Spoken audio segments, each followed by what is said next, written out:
Welcome to Marketing with Confidence. I'm your host, Marianne Amies. We're going to be talking all things digital and online marketing for business owners and marketing professionals. If you've been feeling overwhelmed by your digital marketing, be sure to listen along and you'll hear tips, interviews and more that will give you the confidence to create marketing you love. Welcome back to a very special episode of Marketing with Confidence. I am thrilled to be celebrating 100 episodes of this podcast. I started the podcast over a year ago, probably about a year and a half ago now. And I guess one of my big objectives was to share marketing information, advice, tips, and in a really, no overwhelm way. And I think it's something I'm really passionate about is taking away the overwhelm, the stigma, the stress of digital marketing, because there's a lot of messaging with digital marketing and it can really give us that sense of missing out or not doing enough or not doing it right. And there's also a lot of jargon and it's really hard to actually understand what everything means. And I wanted to create a podcast that, was easy to listen to and could break down in bite-sized pieces, really relevant digital marketing advice, but in a way where, it was accessible to anyone. So if you're at the start of your marketing journey, if you're an established business owner, or if you're a student, you can actually take away something from every episode that's really actionable and really easy to understand. And I guess helping you to not get caught up with the shiny object syndrome and really have a solid strategy that you're building on. I've absolutely loved every episode that I've recorded. I've had amazing interviews with probably 45 different business owners throughout the 100 episodes. And we've talked about people's expertise, about people's business journey, their challenges, what it's like to run a business. And, those episodes and interviews have given me so much insight into different areas and different people's journeys as well. I really hope you've enjoyed the last 100 episodes as much as I have. And I'm going to be changing things up from next week. So today's a really special episode where I asked team members, business friends to submit questions, and I was going to do a live Q&A and just answer whatever comes to me. So I have not listened to these recordings at all. I'm going to listen to them with you and then answer them off the cuff. And I hope, I have no idea what's in store for us, but I hope it's fun and I hope it's insightful. And I guess it just is a really fun way for me to celebrate 100 episodes and for you to come along for that ride. So I'm going to kick off. I'm going to just click, listen, and answer along with you. Hey, Marianne, Elise here. I wanted to ask your opinion on the biggest lesson that you've learned running Wise Up. And is there any advice that you would give someone out there who's thinking of starting their own agency? Awesome. Elise is an amazing agency owner that owns Hive Media. And I've had the pleasure of working with Elise for over a year now. And she has done amazing things in her business. This is a great question. The biggest lesson that I've learned, I could 100% say the biggest lesson I've learned in the last 15 years of running Wise Up Marketing is to really value your expertise. When I started Wise Up, I was coming out of a corporate career. I'd spent probably about 10 years in corporate. And I started with the objective of helping people with their digital marketing while I was on maternity leave. And I was sharing the other day with Odette from Odette & Co. that I started with a $49 marketing plan. And that marketing plan would sometimes take me 10 to 20 hours because I was so passionate about putting so much in it. And I was charging $49. And I think it's not that I didn't value what I knew. I just didn't know how to put a value on it, if that makes sense. And as I've gone along in my business journey, I think the biggest lesson is really valuing what you know. When you're an expert in an area, and this applies to whatever your business is, you you take for granted what you know, and you think that other people know the things that you know. And, I think my biggest lesson is that there's value in the expertise that I've gained. And certainly having 15 years in digital, I've now recruited a team of specialists and they bring a lot of value. And it's really important that although you want to help everyone and be accessible to everyone, if you don't balance people with profit, you can't have a sustainable business. And for a long time, I think I was really about people over profit. So trying to help everyone we could. And although we were always profitable, it wasn't setting us up for sustainability and for growth. So I think that's one of the biggest lessons I've learned. Anybody that's starting an agency specifically, I think the advice that I would give is some of the boring stuff, have really clear processes in place and really start your business with the objective of not being the only backbone of it, if that makes sense. Not that you won't stay integral to strategy and vision, but really recruit and design a structure that means the day-to-day running of your business does not rely on you. I was just talking to a business owner friend last night and saying, we were both kind of still guilty of jumping into platforms, jumping into analytics, jumping in because we know how. And I think there's a real power in stepping out of that and really becoming the leader of your business and not plugging all the gaps. So I think if I was starting an agency tomorrow, I'd want to have really clear processes and procedures and make sure I had a structure that supported me working on the vision, working on the leadership, and letting the experts do the work. Yeah, great question. Thanks, Elise. All right, who do we have next? Hi, Marianne. This is Beck Hughes. Can you finish this sentence for me? Success for me means. All right, I'm going to stop that there before Beck goes on. It's a great one. I think success for me means my purpose of helping people is fulfilled. And that's helping business owners and it's helping my team. And I guess helping is helping others to realize their full potential. So whether that's a business owner to fulfill their full potential within their business, or whether that's someone on my team to fulfill, their full potential within their career, both in their time with me and setting them up for their time, when they move on to new horizons. I think success for me comes completely down to personal relationships and the value I can add. Thinking about your life so far, what is one thing you wish you'd done more of and one thing you wish you'd done less of? Oh, Beck, great questions. 100% something I wish I did more of was own my expertise and become the face of my business a lot earlier. I think I was on my own probably for the first 4 years in business, and I hid behind, great graphics. And then I think, it's really only in the last 2 years that I've really started to step out and be the face and voice of the business. And I really wish I did that sooner because it is all about personal relationships and personal connection. And when you hide behind your business, it's harder to build those at scale.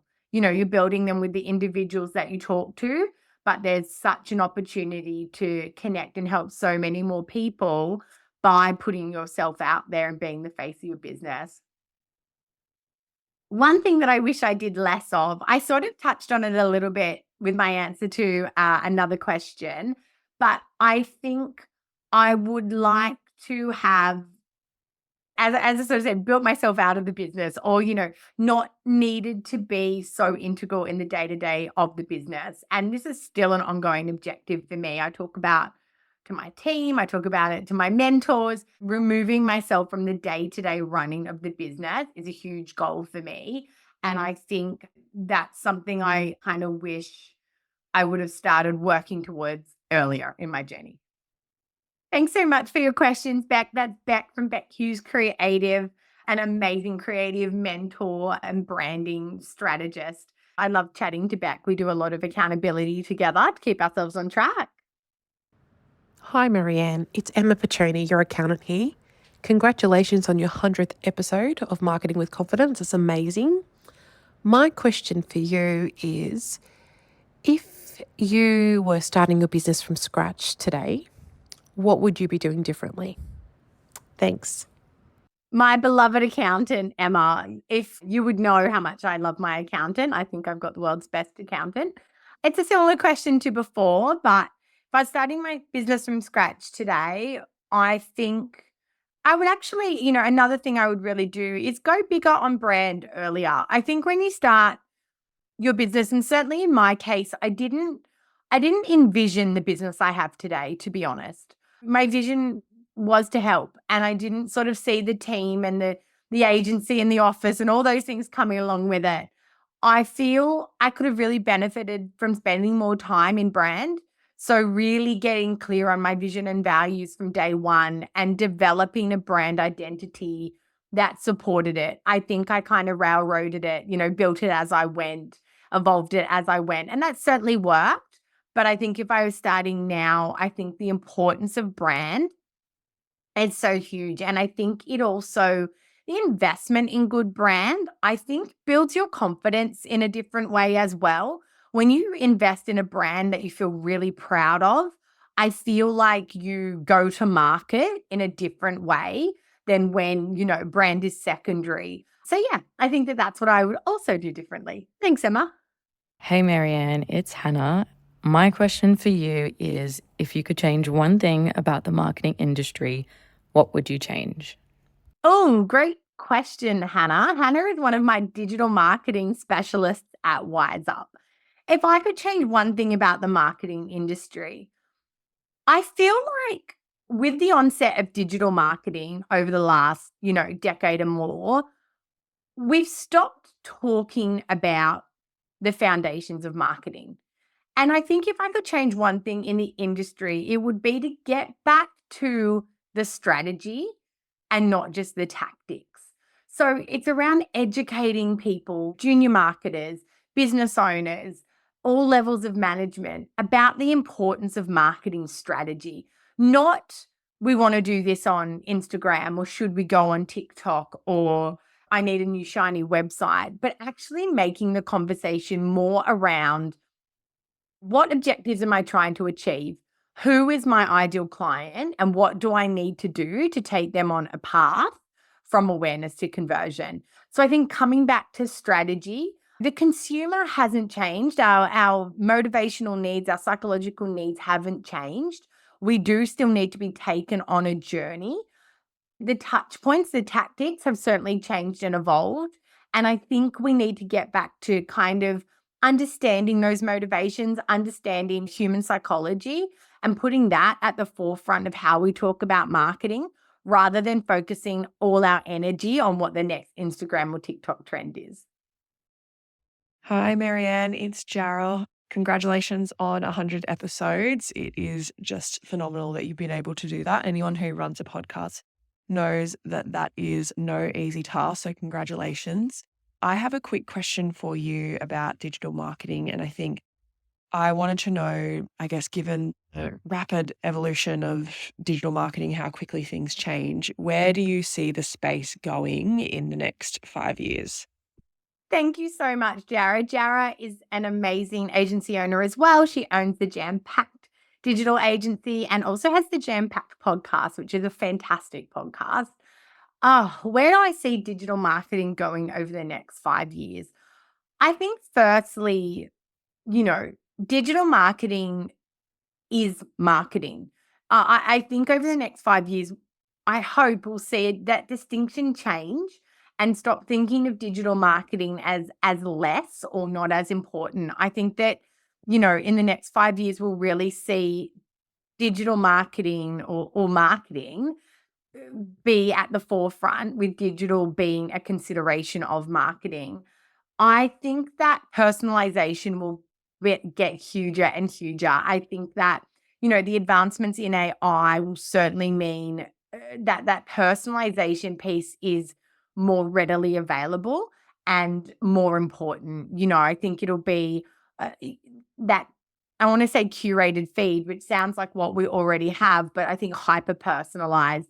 I think it's almost like, waking up in the morning and your phone is showing you a summary of the different apps that you engage with and, the most relevant emails to you in a hyper personalized way, almost dependent on what you've got on for that day or that week or that month ahead. It's looking in your calendar and then it's feeding you the most relevant businesses to get you on that journey to what you need to achieve. So I think hyper personalization is going to be huge. I think, video first is what we say now. I feel like it will be fully realized in the next 5 years that to be truly video first in all the marketing that we do. And I think that obviously ads will adapt again to become more personalized as well. I always like to think about what channels will be next as well. With every channel that's arrived and evolved over the years. I mean, I've been in digital for 15 years, and when I'll never forget my niece telling me about Instagram about 2 years into the business, and she must have been about 13 or 14, and she was telling me about Instagram, and I was like, "Oh, yeah, no, I don't think I need to worry about that." And now it's, the leading platform that we market on. I think there'll be new platforms. I think again, what's going to come through? Is it going to be that the visual, the glasses and will it be something through that, or will it be, AI driven experiences, or will it be virtual driven experiences? I think we'll have some new exciting platforms to play with in ways that right now we can't even imagine. Hey Marianne, it's Michaela. My first question is, what advice would you give to your 20-year-old self? It can be professional or personal. And my second question is, what advice would you give to a young marketer just starting in the marketing, corporate, or agency world? Thanks, Michaela. Michaela is one of my digital marketing specialists at Wise Up. Oh, what advice would I give to my 20-year-old self?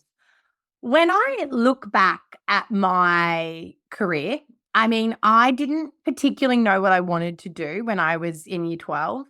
I wanted I sort of wanted to be a teacher. That was one of my feelings, or and a boyfriend at the time told me not to become a teacher because there was no money in it.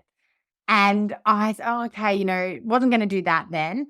And I remember going to my careers counselor and she sort of saying, off I went and got into a Bachelor of Business and got accepted into a trainee program in an accounting firm. And I spent a year and a half working full time as an accountant in training. And I went to uni at night. So that sort of took me up to almost that 20 mark. And I remember realizing that I didn't mind the accounting work, but I loved the social club and I loved the newsletter that I ran and I loved the events that I put on for the accounting firm. So I'd sort of become the unofficial marketing manager of the accounting firm. And that's when I realized I needed to leave. And I think I was a year and a half in and I had to pick my majors at uni and I didn't want to pick accounting. And I went to my manager at the time and I sort of sat down and said, "I think I want to be in marketing." And she said, "Yeah, I think that you're probably completely suited to that." And I remember she bought me this book on how to create a marketing plan as a bit of a farewell present, and it's such a, beautiful, beautiful way to part ways. And then I kind of went into sponsorship and events and then into various marketing roles. I think the advice that I would give my 20-year-old self is to be more selective. I definitely took on marketing roles that were not where my real passion lied. So I went back and did marketing in an accounting firm, which that was some of the best corporate days of my life because, man, we had big budgets and a lot of fun. But I don't think it was the marketing work that really lit me up. I think I look at people like Ebony, who has Can I Buy You a Coffee podcast, and she's so focused on where she wants her career to go and what sort of company she wants to work for. And I think I would tell my 20-year-old self that it's okay to dream big. You know, I went on to work for Revlon and I went on to work for Elizabeth Arden and launch celebrity fragrances and do some stuff I really, really loved. But I don't think at 20, I let myself have those goals or dreams. So I think, I think I tell my 20-year-old self to dream big and to have a plan. You know, where do I want to go? In terms of advice for young marketers starting out, whether that's in corporate or agency, I think one of my biggest pieces of advice is to vary your experience. So I know from my own career, working in a small business, you get exposed to so many aspects. You get so much control and so much say in so much more. You have tiny baby budgets and you have to get really creative as to how you're going to achieve your goals with those budgets. But I think it teaches you creativity. I think it lets you touch so much more, but then you need that big business experience as well. And I think going into a big business and being a small fish in a big pond is really important as well, where you don't think you're the smartest person in the room, where you can deeply work on a very small piece of the brand or business puzzle. And you have, multiple managers above you. So different people you can learn different things from, as well as a large team around you. So you're not just learning the work, you're learning the interpersonal skills of how to manage different personalities. I think it's really important for your own career development to have those experiences where, not to say that you're uncomfortable, but to say you have to work on dynamics, team dynamics. Often in a small team, if you're lucky, everyone gets along really well and you don't have to manage those team dynamics. I think a lot of my learnings in my 20s, in my corporate career, was that people stuff, the sales manager that I'd butt up against, and then my manager mentoring me on how to adapt to meet his needs whilst getting across my points, or when to fight and when to agree. I think when you go into big business, you learn that you can't fight every decision. You need to hold that back. So when you're really passionate about something and you say, no, I really want to do this strategy, because people listen, because you're not always arguing. So I just think there's so many interpersonal skills in a big business, managing lots of tiers and lots of personalities, that are really important for your career development. And then so much great about small business to really accelerate your learning and, almost be dropped in the deep end. And I think you grow so much. I also think if you're studying marketing, internships are amazing.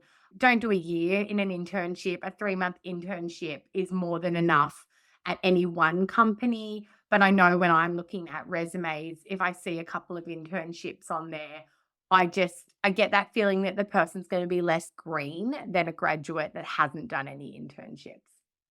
Hey, Marianne, it's Kylie. I have a question for you. So, given you've been running a successful business for so long, I'm curious if there is a particular issue in your business that is particularly sticky.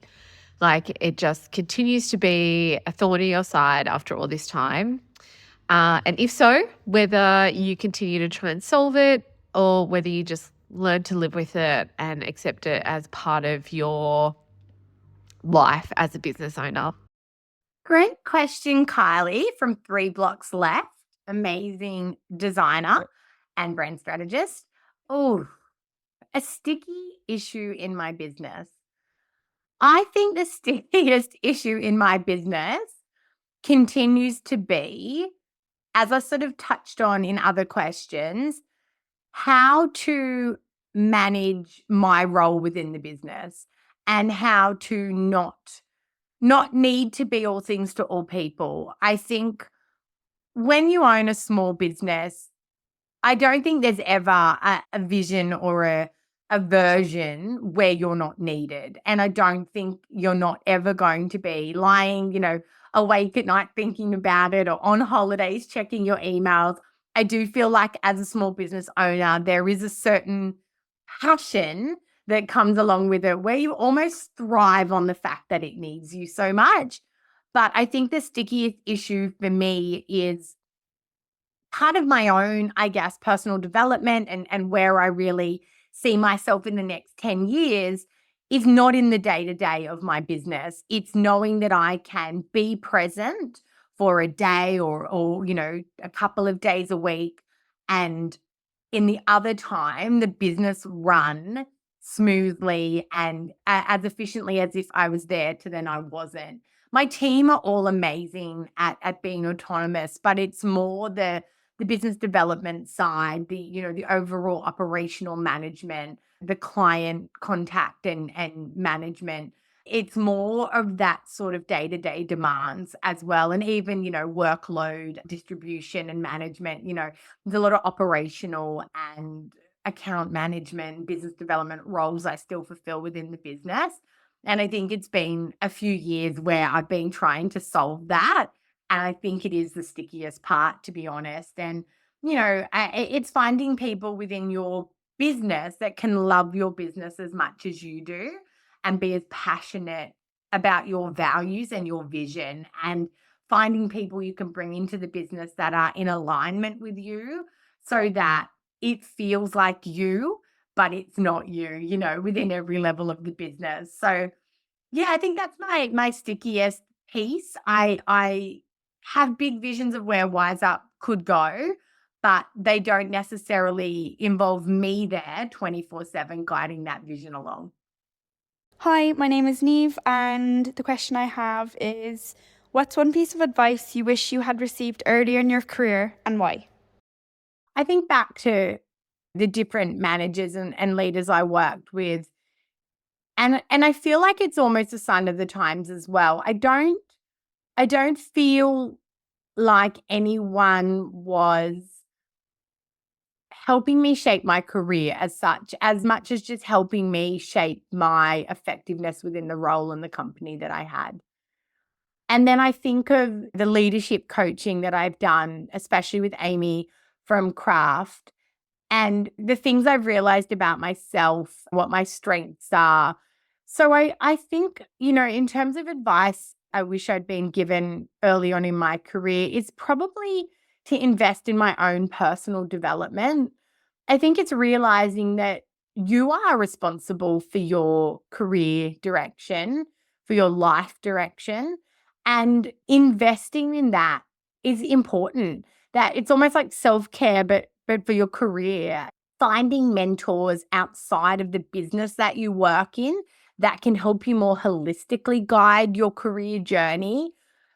Doing the work on yourself to understand your own strengths and weaknesses, both from the way you engage with people, the way you work, not just the work that you do in the career that you're in, but the way that you deliver work, the way that you organize information, the way that you think, the way you feel, sense, perceive, all those sorts of things, and really working on yourself to be the best version of yourself so that no matter where you land, what that job is, it becomes a step in your career and getting you to where you want.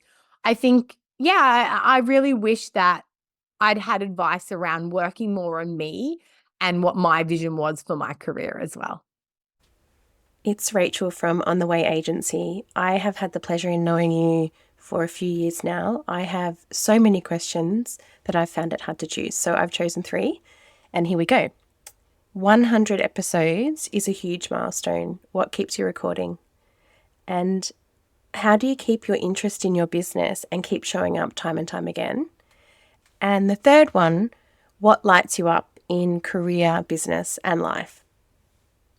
I adore Rachel from On the Way Agency. Okay.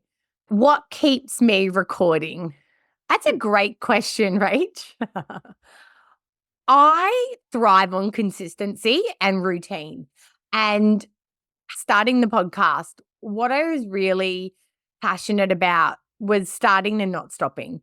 So I knew I didn't want to start and then get busy and let it go. So for me, that consistency was so important. And I think what keeps me recording is knowing that there's so much overwhelm out there, and the ability to get so lost within marketing, especially digital marketing.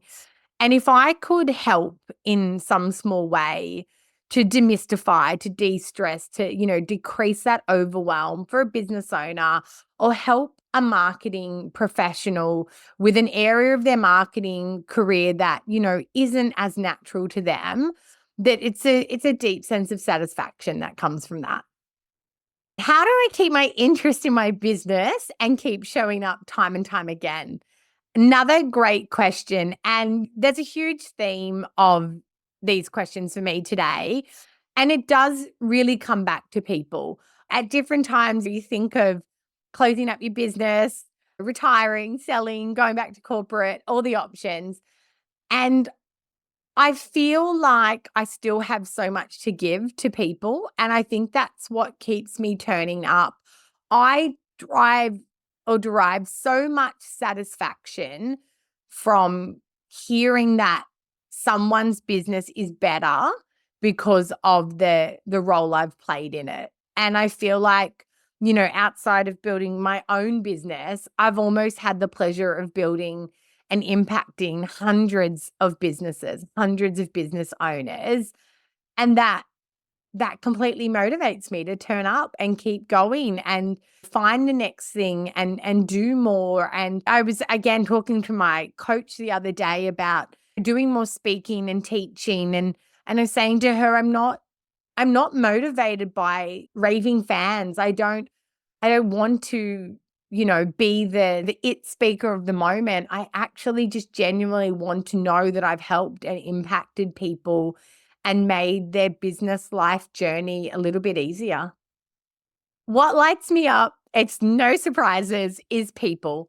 In my career and business, it's my team. Like, I adore seeing my team grow. I love having the opportunity to mentor, to lead, to grow them individually. I'm embracing more the good and the bad of that, being able to have the difficult conversations with people, knowing that I can actually help them to do better, both for me, but to do better in the future as well, and to be the best at what they do and how they do it. The business owners that I work with, the beautiful conversations I have with them, the messages that we exchange. So many of my clients over the last decade plus are friends, are almost friends, deeply care about me as much as I deeply care about them. And that's so important. And then in my personal life, it's the people, my family, my children are on the precipice of both being teens. One is about to be 14, one is 12, and responsibility of shaping them as people. We have a lot of fun, and then we have a lot of big conversations because I feel so personally responsible for making sure that they're great people, for firstly and foremost, above everything else. And, my husband, he went into business 3 years ago and, it's been about helping and supporting him to be a business owner and to grow his business. And then my friends, I keep a pretty close circle. I'm very particular now about who I give my time to, and they really are people that light me up. I have an amazing book club, which I adore, and I have, lots of great friends that I get to catch up with. And I put a lot of time into that because that really recharges me, is time with the people that mean the most to me. And if I can, have a dinner or go out with a good friend and have a great chat, I find that energizes me. And yeah, I'm very lucky to be surrounded by amazing people. And I really put a lot of effort into trying to be that support for other people, because I know how much it means to me when they're that support for me. So I think, yeah, one of the biggest things that lights me up in life is being around good people. Well, what a bunch of questions that gave me lots to think about. I know that there was a lot of themes in there about me and how I, have developed my career and my passion for my business as well.